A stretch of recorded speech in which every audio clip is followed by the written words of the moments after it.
Stretching 5.5 kilometers into the Arabian Gulf lies the most audacious engineering project the world has ever seen. Palm Jumeirah is so vast it can be seen from space. Built only from sand and rock, threatened by earthquakes, violent storms and erosion from the sea, it's remarkable that Palm Jumeirah exists at all. If God had wanted an island in the shape of a palm tree in the ocean, he'd have put one here.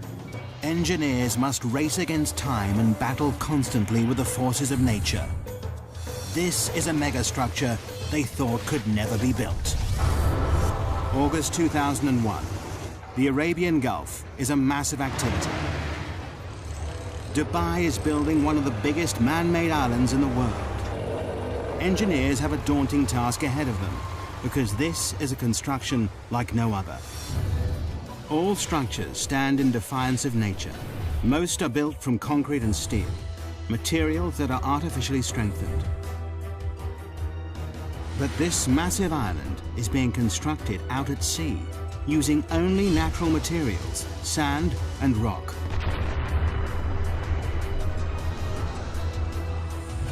And both start eroding the moment they hit the water. For project manager Bob Berger, it's a daunting task. Any construction is in defiance to nature, and this is an extreme example of that. Every day, we're trying to prevent the destruction of what we built. The Middle East, Dubai, the jewel of the Arab world. A kingdom built on the profits of its oil reserves. This tiny emirate, twice the size of London, is one of the richest places in the Arab world. But it hasn't always been like this. 50 years ago, Dubai was a trading town built on a creek. Over half a century later, it's been transformed. Now it's famous for gold, trade, and oil. But there's a problem on the horizon. By 2016, the oil will have run out. It'll mean disaster for the economy. Dubai must find a new source of income. The Crown Prince, Sheikh Mohammed bin Rashid Al Maktoum, has a $2 billion plan to save his country. He's ordered his kingdom to transform itself into the world's #1 luxury tourist destination. And the Crown Prince has a history of getting what he wants. To put Dubai on the map, he's already built one of the most luxurious hotels in the world, the Burj Al Arab, created top-class golf and race courses, and is planning the world's tallest building. But now, the Crown Prince's big idea is mass tourism. Dubai seems the perfect spot. It offers sun almost every day of the year, glorious beaches and azure seas. 5 million tourists visit here annually. Now they want to triple this to 15 million. But there's a problem. The coastline is a mere 72 kilometers long. Not enough space for all these extra people. But how do you make your coastline longer? The Crown Prince's plan is to build a massive island, and he wants it done by 2006. This daunting task falls to Sultan Ahmed bin Sulayem. Starting with a blank piece of paper, he draws a circular island. He's delighted. It increases the coastline by 7 kilometers. But for the Crown Prince, it's nowhere near enough. He looked at it was a circular island, which gave us about 7 kilometers of beaches. And he said, why not 70 kilometers? It's back to the drawing board. This time, the Crown Prince works on the design himself, pulling it about to increase the beachfront. Nothing seems right. But then he comes up with an audacious plan. What better for a paradise island than the shape of a palm tree? 5.5 kilometers across, it increases the coastline by a whopping 56 kilometers, 9 times more beachfront than the circular island. But no one has ever built an island this size and shape before. When I first heard of this project, I couldn't believe it. I thought it's incredible. The extraordinary plan is to build a city at sea. The palm will be covered with luxury villas, shopping malls, and restaurants. The crescent-shaped breakwater, linked to the palm by a tunnel, will hold 22 hotels. The easiest way to build such a massive structure at sea is to use concrete and steel. But this doesn't fit with the Crown Prince's plans. His idea creates an added challenge. To blend in with its surroundings, the island must be made entirely from natural materials. The palm-shaped island will only be made from sand, 94 million cubic meters of it. All that protects this from the sea will be a breakwater, 5.5 million cubic meters of rock. Together, there's enough sand and rock to build a 2.5-meter high wall circling the entire world.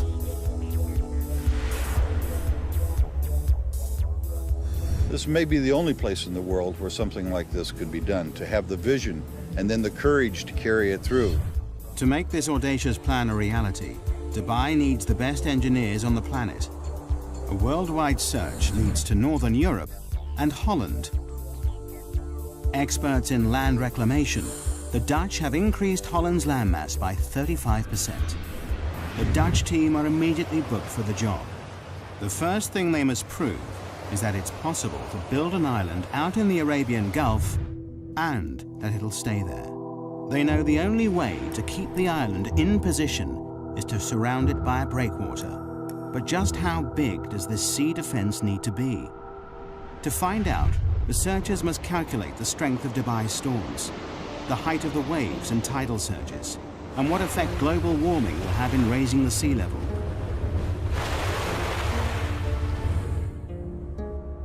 The biggest fear for all coastal engineers are massive freak waves.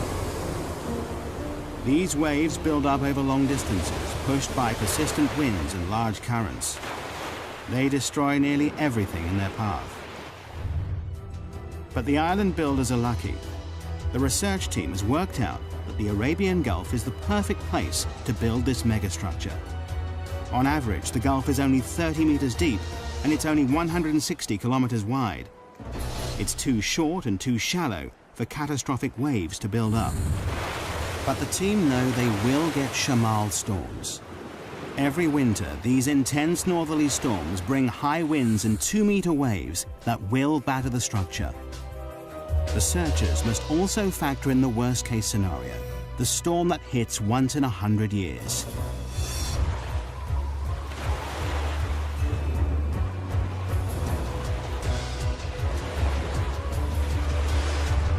The team do the final calculations. To protect this fragile island, the breakwater must be at least 3 meters high above the waves and 11.5 kilometers long. But just when the engineers thought they were ahead, they're given another challenge. The developers in charge of this megastructure want to start construction immediately, before the research is complete. It's a huge gamble that could come back to bite them. If they haven't got it right, the whole structure might be washed away. As well as starting before they're ready, the engineers must perform a miracle. Normally, a project like this would take 15 years to build, but they must do it in 5. Before work can begin, the engineers must first work out just where this awesome creation should be built. The job falls to one man, project manager Bob Berger. Of course, one of the problems we have working in the sea is that there's no place to put stakes. Don't know where this project is going to go. So what we did, we were requested by His Highness Sheikh Mohammed to know where this island is going to be. We marked off the center of our plot. I stood there, the very first one, right in the edge of the water. My arms down the beach each way, closed my eyes. This is the center line of the project. An engineer puts stakes in that line, and that became the center point of the entire project, just like that. August 2001, the breakwater construction team take to the sea. They've only 2 years to build this massive 11.5 kilometer sea wall. But just as they get started, disaster strikes. September the 11th, 2001. The World Trade Center in New York is attacked in a brutal act of terrorism. Overnight, tourism to the Middle East stops. But work has already started on the Palm Island. Will millions of dollars and months of research all be in vain? September 2001. In the wake of terrorist attacks in the United States, travel abroad halts abruptly. Fear and panic spread. People are too frightened to travel, particularly to the Middle East. It could have disastrous consequences for Dubai's ambitious plans. Work has already begun on building one of the biggest man-made structures in the world, a giant palm-shaped island that'll transform Dubai into a world-class holiday destination. The massive 11.5-kilometer breakwater is under construction. Both the breakwater team and the Palm Island team are assembled to make the dream a reality. But 9/11 throws the plans into turmoil. The 1,200 foreign engineers fear their lives could be in danger. They make contingency plans to leave the country. In the meantime, they're advised not to go into Western hotels and bars. Business slumps. Beaches are empty. Restaurants deserted. No one wants to be here. For 3 months, Dubai grinds to a halt. The sun is setting on the Middle East's tourist industry. But the job must carry on, whatever the political climate. The oil reserves are running out. The Crown Prince stands firm. The developers are now committed to the build. Millions of dollars have been spent hiring the world's top reclamation engineers. They've worked on huge projects, like Hong Kong's Cheplak Kok Airport, Holland's North Sea Wall, and Singapore's Industrial Centre. But no one has reclaimed a structure this size or shape before. By November 2001, the race to build this megastructure is really underway. 9 barges, 15 tugboats, 4 dredgers, 30 heavy land-based machines, and 10 floating cranes are needed to construct the massive seawall. For the breakwater team, their first step in this awesome challenge is to build up the sea floor. 3 massive dredgers take up a thin layer of sand from the barren seabed nearby. Then they dump this sand in a layer up to 7.4 meters thick. This must be done while the sea is at its calmest. To keep it in place, barge loads of rubble are dropped on top of this. This bed of rock will raise the breakwater from 4 meters below sea level to 3 meters above. It's the beginning of the sea defense, without which the island cannot exist. The sloping layers take out the force of the waves as they hit the wall, but the sand and rubble layer is only the base, the core of the breakwater. What really creates the protection is the outer armor. For this, engineers need vast lumps of rock. Each piece of rock weighs up to 6 tons. It's these massive boulders that will protect the fragile island from the destructive force of the sea. But sourcing enough rock is an enormous task.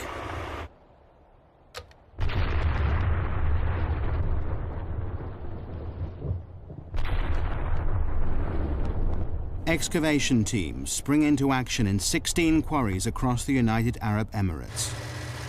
The 11.5-kilometer breakwater needs a lot of rock. 5.5 million cubic meters of the stuff, enough to build 2 Egyptian pyramids.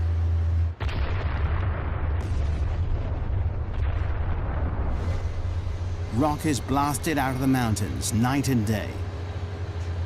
Loaded onto dozens of lorries, it begins the arduous journey to the coast. Here, the rocks are immediately piled onto barges and shipped straight to the construction site. It takes less than 24 hours for each rock to travel from quarry to breakwater.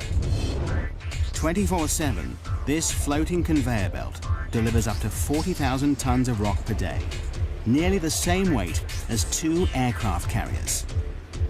The density, size, strength, and permeability of each boulder is crucial. This stone wall must last for centuries. There's no concrete or steel holding these rocks in place. These vast boulders are not just dumped in position, graded by size and weight, it's the sheer volume that keeps them here. Positioned by cranes, each rock must interlock with the next to withstand the full force of the sea. Constant checks are needed to ensure the breakwater is in the right place and the rocks are stable. The only sure way to do this is to send in divers to pinpoint and check every meter of it. Nothing about this megastructure is left to chance. Any movement could cause the rock to crack and the wall to disintegrate, leaving the whole project vulnerable. A detailed study of the breakwater rocks below the water is noted. Divers are looking for signs of fatigue on these 6-ton boulders. Their fear is that some will have splintered or been knocked out of place by strong waves when they were put here. Every 27 meters, a diver surfaces to record the location of the rocks they're checking. The reading is taken from a man based on land, but so far this section of the breakwater stands firm. January 2002. 6 months after work began, a large section of breakwater stands proud 4.5 kilometers out at sea. For everyone involved, it's an exciting time as the dream becomes reality. When the first breakwater came up, of course, we all went out there. We had to stand on it. This tiny little precipice of rock in the middle of the ocean, and look back at Dubai and say that this is the beginnings of our job. It's a momentous achievement for the team, but there's still over 10 kilometers of this vast sea wall to build. The engineers are jubilant, but their happiness is short-lived. Winter is closing in. With a schedule of only 2 years to complete the breakwater, the last thing anyone needs is a delay. Winter in the Middle East brings shamals, great storms with winds of up to 56 kilometers per hour. Wind shifts are sudden, whipping up the sea, bringing torrential rain, violent thunderstorms, or blinding dust storms. On land, little can move. Out at sea, things are even worse. Massive waves batter the boats that need dead calm water to place the sand and rock with pinpoint accuracy. We had to seek shelter in the very little shelter that we had built. Engineers planned for the bad weather, but the storms of March 2002 are worse than they feared. Everybody crowding around trying to protect themselves from the storms. The boats find shelter, but more worryingly, will the breakwater hold? It's a nail-biting time. Over the next 3 weeks, the storms are relentless. All the engineers can do is watch and wait. The breakwater stands firm, but the schedule is slipping. The construction team is 3 weeks behind, and the pressure is immense. Every second counts. It's vital that the fragile sand island has protection. Only when a 550-meter-long section of breakwater is built can the Palm Island begin to rise above the sea. But the schedule is desperately tight. The entire megastructure must be complete by 2006. They have 2.5 years to create the island and breakwater, and just 2 years to build the city on it. The only way to meet the deadline is for both the breakwater and the island to be built at the same time. It's not an ideal situation. It will mean that throughout the build, the Palm Island will have the bare minimum of protection from the sea. But the engineers have no choice. The deadline is set. While the second team building the island wait for the protective breakwater to be built, they keep ahead of schedule by laying the sand foundations below sea level. But now, 8 months after construction began, they are desperate to break the surface. Finally, April 2002, the first 550-meter section of the breakwater rises 3 meters above the sea. At last, the builders of the Palm can step up the action and bring the island above sea level for the first time. To complete this massive island, Team 2 has the awesome task of finding 94 million cubic meters of sand to create their island, enough to cover the whole of Manhattan 1 meter deep. It's an enormous job in itself, but finding the right sand is an added headache. Dubai has more sand than it could ever need, but there's a problem. Desert sand is the wrong material for the job. It's too fine. The particles won't cling together. It means that the vast sand island would simply wash away. The engineers must look elsewhere. The best sand for the job is found 6 nautical miles out at sea. This sand is much more suitable. It's coarse, packs densely, and is more resistant to wave impact. They will dredge sand from the Gulf seabed. And there is an added benefit. The dredgers will spend less time transporting the material to the construction site. In just 3 hours, a dredger travels to and from the site, scoops up the sand, and sprays it into position. It works a 5 square kilometer area, dredging up the top meter of the sea floor. It takes less than an hour to fill the 8,000-ton tank with sand. The sand is then pumped through a pipe and sprayed into place at 10 meters per second, enough to fill an Olympic swimming pool in 4 minutes. The process is called rainbowing. The island construction team work round the clock to keep to the tight schedule. Night and day, the island grows bit by bit. The rainbowed sand builds into a sandbar, rising up to 4 meters out of the water. But for the engineers, there are mixed feelings. Is the shape of the island progressing as planned? There's great excitement, and there was great anticipation and a little bit of fear. Is it in the right place? With doubt cast over the construction, Dubai has a trick up its sleeve. 676 kilometers up in space. Dubai has access to the only privately owned satellite in the world. It's so powerful, it rivals those of the Russian and US military. The satellite, IKONOS, orbits the Earth, taking pictures that prove the island is totally on track, so far. It also means the Crown Prince can keep a close eye on his pet project. August 2002, a year in, and the island team is ahead of schedule. 8 kilometers of the breakwater stands firm. 8 palm fronds break through the azure seas. But it's a grueling and difficult process. Rainbowing is a common operation in land reclamation. But this is no ordinary reclamation project. There is no mold for the palm shape and no fixed points to get bearings from. The unique shape makes it a nightmare to build because the whole design relies on accuracy. This enormous structure has 56 kilometers of waterfront and almost all of it is curved. To make things more difficult, it's impossible to tell from the ground if the sand is falling in the right place.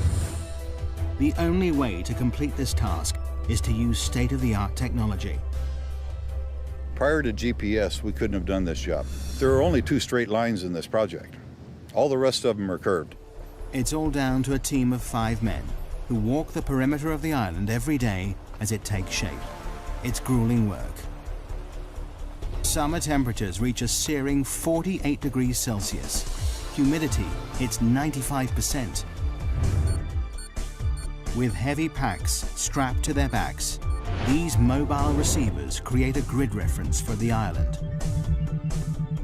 Receiving signals from space and a fixed position on land, the height and position of the sandbars is recorded.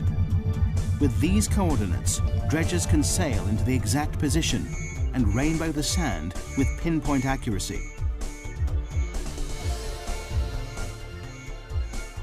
Only by using state-of-the-art GPS technology can this awesome megastructure take shape. As the world watches, the Palm Island becomes a reality.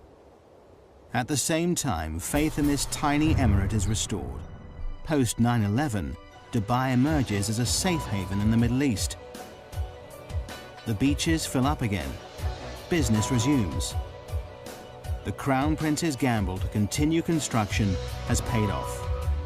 But there is still a deadline to meet. The island must be built by 2006. Coordination between the 2 teams, one building the breakwater and the other reclaiming the sand island, is crucial. If they don't work in perfect synchronicity, the whole project could be thrown into jeopardy. If the breakwater progressed too quickly, it would cut off access for the reclamation contractor. If the reclamation went too quickly, then it would be at risk for the storms. We couldn't let one get ahead of the other in any way. It's a delicate balance. But a year into the project, and incredibly, work is on schedule. Against all odds, the Palm Island rises above the waves, protected by the ever-increasing sea wall. It's a symbol of engineering achievement. But the engineers' biggest challenge is still to come: how to make the island safe to build on. The majestic Palm Island is only made from sand. But sand is unstable and highly susceptible to the movement of water around it. It also takes time to settle before it's strong enough to build on. But this awesome structure will support a city of 120,000 people, and their safety relies on firm foundations. This massive sand island must be made rock solid. But how? October 2002. Dubai is building the world's most audacious engineering project in the Arabian Gulf. A 5.5-kilometer island in the shape of a palm tree, made entirely out of natural materials. A year into the build, and 2/3 of the breakwater is complete.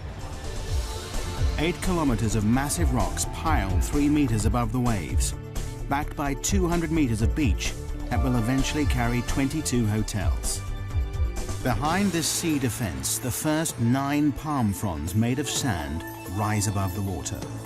Dredgers spray sand from the seafloor, a process called rainbowing, to create the first half of the 5.5-kilometer island. But building a man-made structure in the middle of the sea with only rock and sand throws up challenges every step of the way. The team constantly battle with nature as the sea erodes the work they do. We worried initially that we could actually do it, that we could place the sand where it should be, that we could place the rocks where they should be. The teams now race to finish the project. But then the engineers discover a problem that could put the whole project in jeopardy. The decision to start construction before completing the research has finally caught up with them. Coming in or going out. The sea is not circulating around this massive megastructure as they planned. The tides are not flushing the system properly. Clean water is not moving fast enough round the inner waterway. The water is in serious danger of becoming stagnant. People have paid millions for a piece of this paradise island. Green fetid water is not going to work. A solution must be found, and fast. Changes must be made to the design. But all the time, the Palm Island is taking shape to the original plan. Further tests are run on the computer. Luckily, the solution is found just in time, and it's simple. The seawall must have 2 breaks in it. 2 4-lane bridges link the sections of the breakwater. These 2 openings mean enough fresh-flowing water can get into the system. Twice a day, the tide enters the structure, pushing clean water around the fronds. Over 2 weeks, the entire waterway is replenished. But there is always a fear it may return. Environmentalists now test the water every day to check that the system is working.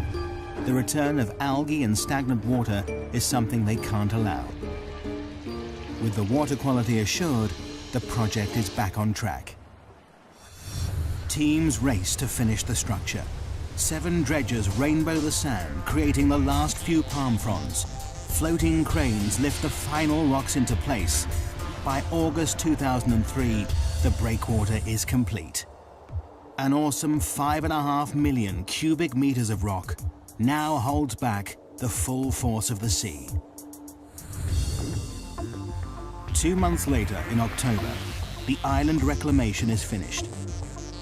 94 million cubic meters of sand have been pumped into the Arabian Gulf to create the perfect palm shape. In just over 2 years, the Palm Island has finally risen from the sea. The deadline has been met just on time, and phase 1 of this monumental engineering challenge has been accomplished. there is still a very long way to go. Phase 1 is only the completion of the foundations. Now to fulfill the Crown Prince's dream. 4,500 houses and apartments, hotels and shopping malls must be built along the waterfront. This sand island must support an entire city. But here lies the next major problem. Sand is not easy to build on. Because the sand has been sprayed into position, it's loose and uncompacted. We get the material for the islands dredged from the seabed, which means that all the fine materials are already cleansed from the sands. You can drive on it within a couple hours after you reclaim it. However, it's not satisfactory to build on. But a strong base is vital to support this city at sea. Before construction can start, engineers must find a way to compact the sand to make it firm. In theory, the idea is simple. All we have to do then is compress the top layer. As you can see, when you press down, very little displacement, except straight down, nothing to the side. That gives us a firm surface to build on. But in reality, the engineers are working with an area spread over 5 square kilometers. Over time, the sand will compact naturally, but this will take years. And time is something the engineers don't have. Construction of the infrastructure must start immediately. As if the schedule wasn't pressure enough, there is another, more important reason why the foundations of the city must be made extra strong. Dubai sits just on the edge of a major earthquake zone. Bam, Iran, north of the Arabian Gulf. 5:26 a.m., 26th of December 2003. The town is hit by a quake measuring a massive 6.6 on the Richter scale. In minutes, 60% of the buildings are leveled. 43,000 are dead, 20,000 injured, and 60,000 are homeless. Following this, multiple quakes hit Dubai 480 kilometers across the Arabian Gulf. It's a wake-up call to the Palm Island project. If the epicenter hit Dubai, it could spell disaster. Should an earthquake come through the area, the sand might lose its cohesiveness down deep. The reclamation process piles sand one grain upon another. If we put the ocean around it, you see the island. However, the lateral forces of an earthquake can make the island disappear. This terrifying phenomenon is called liquefaction. It happens when a quake shakes the Earth's surface, causing sand particles to move. As the sand compacts, it pushes the water between the particles upwards, making the ground liquefy. It means the island would sink back into the sea. This was terrifyingly evident in Kobe, Japan. In 1995, an earthquake measuring 7.2 on the Richter scale rocks the city. In seconds, the buildings are reduced to rubble. But in the harbor, events are very different. The force of the quake liquefies the reclaimed land the port is built on. Harbor buildings and walls literally sink into the sea, causing nearly $7 billion of damage. It's something they can't risk in Dubai. Before any houses can be built, Palm Jumeirah must be made strong enough to prevent it from liquefaction. The team work out they need to compact a layer of sand 12 meters deep, too deep to compact by normal road roller. The only solution is a process called vibrocompaction. January 2004. 15 machines work around the clock to firm up the land. Probes drill over 200,000 holes into the ground across the surface of the island. High-pressure water and air drives each probe deep into the earth. This shaft then vibrates, shaking the ground around it. the earth is compacted. It's a tried and tested formula. As the sand compacts and sinks, more sand is poured in until the area around the probes is rock solid. It takes the team 8 months to stabilize the 17 palm fronds, but it has to be done to ensure the safety of 120,000 people who will live and work here. March 2004, 2.5 years into the project, and Palm Jumeirah is ready to become a building site. Now thousands of trucks and cranes, tons of supplies, and 2,000 laborers descend on the island. This is the most complicated part of the project, the installation of the infrastructure, gas pipes, electricity cables, water supply, and buildings. In 2 years, they must build an entire city at sea. But have the developers set themselves a near impossible target?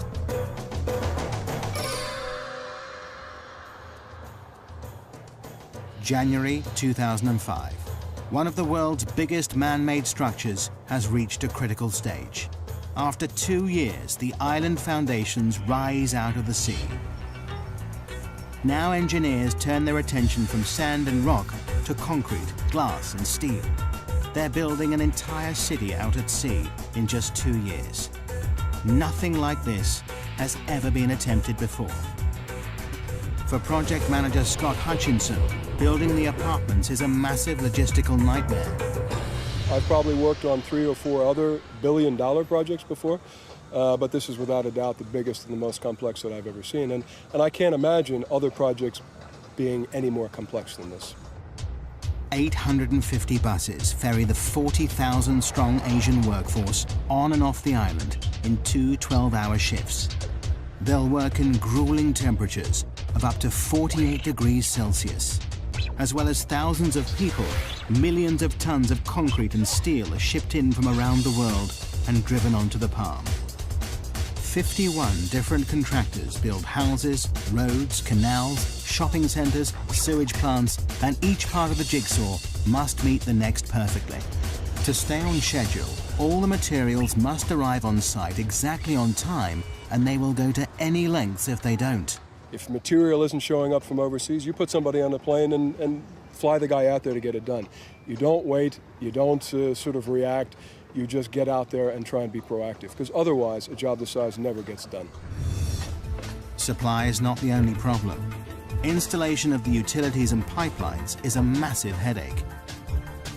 Miles and miles of gas and water pipelines need to be laid across many different parts of the construction site. Munir Haidar, head of the technical team, knows that on a job this size, a good plan is vital. It's not that there is no plan, there is a plan, but you have to monitor and adjust this plan on a daily basis because it changes every day. Since the island's launch in 2001, it's changed beyond recognition. Originally, Palm Jumeirah was designed to house and service 60,000 people. But by 2004, developers realized the public loved the idea so much, they doubled the capacity. Everybody's changing their requirements, and you have to learn to react very quickly to that. And in Dubai, things move quickly. The pressure is on. Incredibly, when the Palm was first released to the public, all the houses sold in 3 days. The most expensive go for $1.2 million.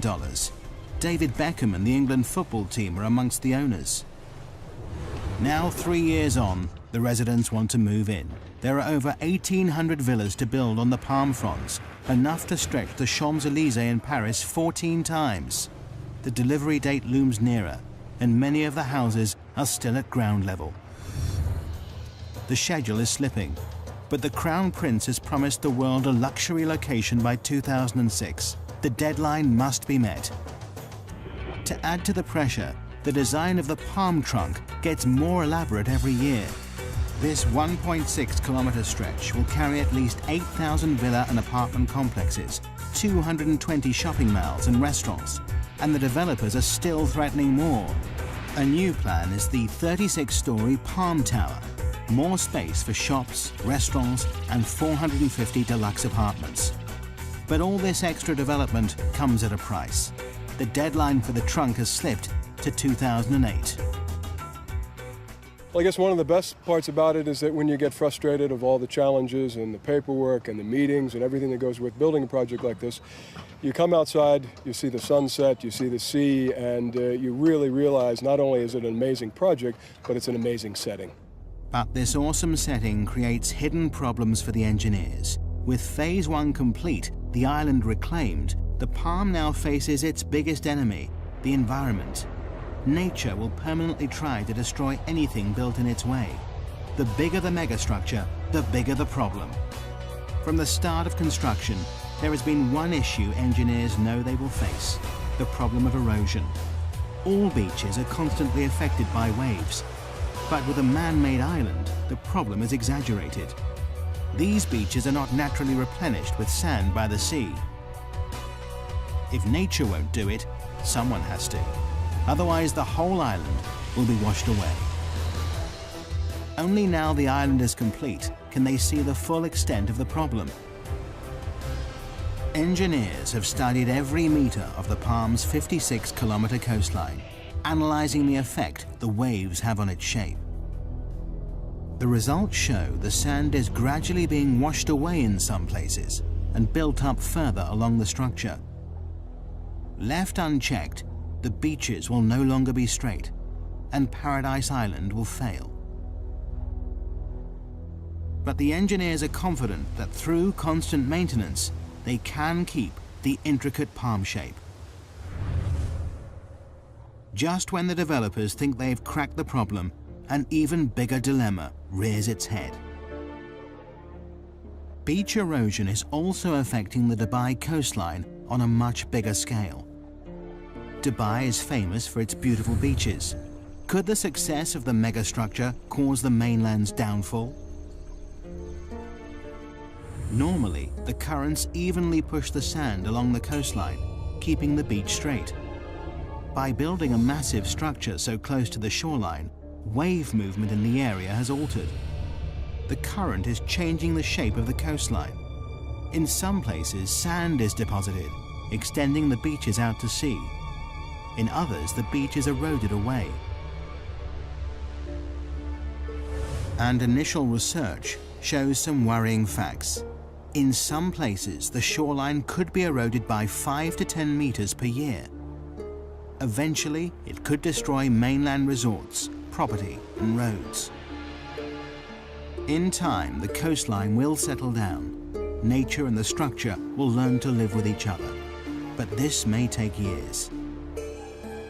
In the meantime, the developers have bought a dredger. This will suck up the sand where it is built up along the coast and deposit it in the areas suffering from erosion, returning the coastline to its original shape. Dubai's beaches are safe, for now. The engineers are constantly working out how to tame nature's forces. The erosion problem is under control. But the threat to the project doesn't just come from the surface of the sea. They now face a new dilemma beneath the waves. How has this awesome megastructure impacted on the ecology of the area?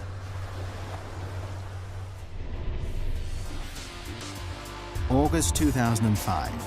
4 years after the Palm project started, this audacious island stamps its mark on Dubai's coastline.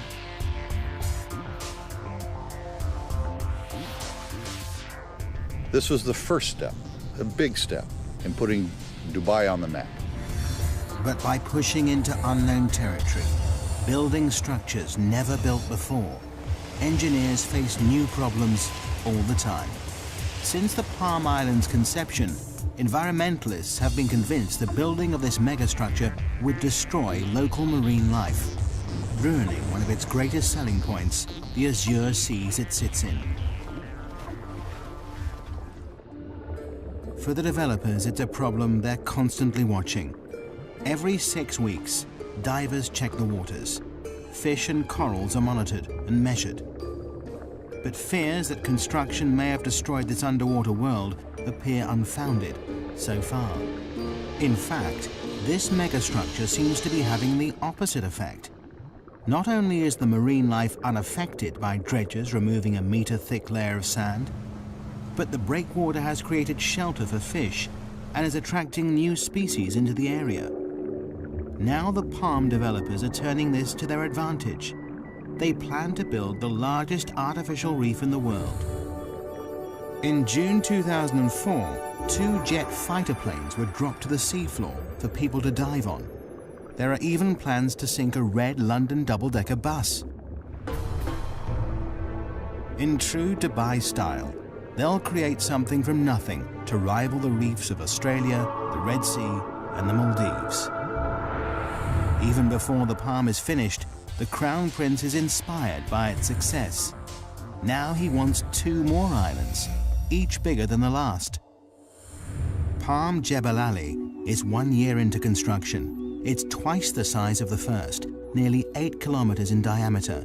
This is designed to be a tranquil island with 29 luxury hotels and an inner ring of water homes that spell out an Arabic poem scribed by the Crown Prince himself. Even bigger is Palm Dira. Work has just started on this whopping 14-kilometer-long island that will support 500,000 people.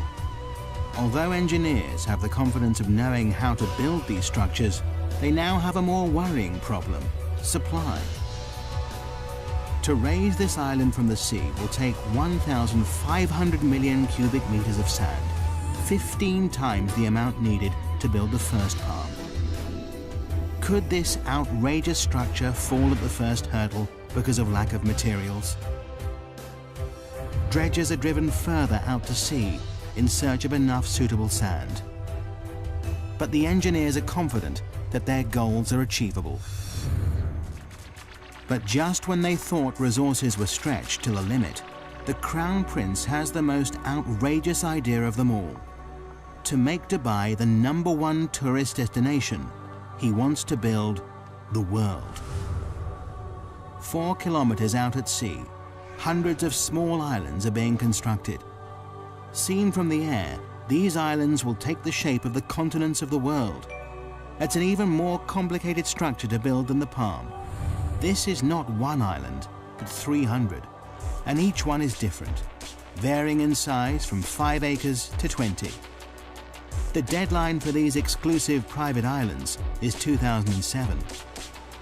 Arizona, Wyoming, France and Australia are all up for sale. They cost anything from $6 to $36 million, and that's before anything is built on them. But creating the world takes land reclamation to the limit. This archipelago of sandbars covers an area almost 7 kilometers by 9. Each island has to be built in exactly the right position to create the global look from space. Any mistake and the whole design will be ruined. The Palm Island put Dubai on the map. Now the world puts the map on Dubai. But have the developers gone too far? Will the demand for property keep up with the escalating build? Will the bubble burst? So far, 2 of the Palm Islands are completely sold out. A third of the world has been snapped up. But this still leaves a lot up for sale. But the developers are confident they see no end to the demand.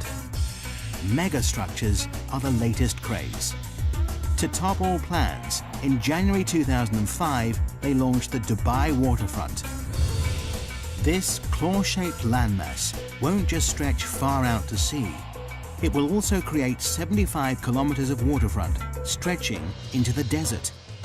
Together, all these megastructures will extend the coastline of Dubai from 72 kilometers to a whopping 1,500, a 2,118% increase. Meanwhile, the